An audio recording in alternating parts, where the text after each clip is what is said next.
ask about the schools as well, so thanks for answering that.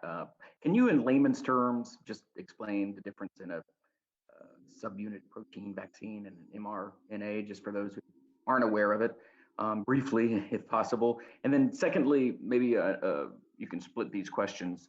I was also wondering about, you know, the impact on Houston has so many ties to India and a lot of these countries. The impact for here in Houston, people may think, oh, they're talking about somewhere far, far away, but you know, travel and people visiting and speak in terms of that, if you could.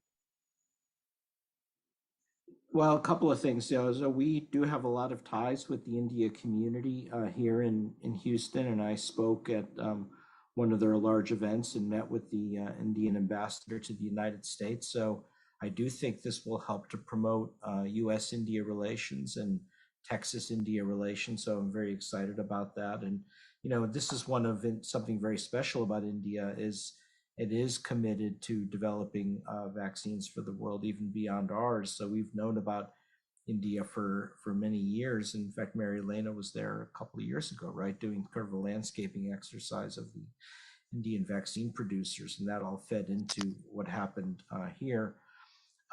In terms of what was the first question about? It was the RNA versus just in layman's RNA. terms, yeah, the difference. Just, you know, well, you know, the way our biological machinery works is the genetic material of our cell is DNA, and that's first made into RNA, which goes into the cytoplasm, is made into protein. And so protein vaccines have been around for 30, 40 years, and that's the technology we've used.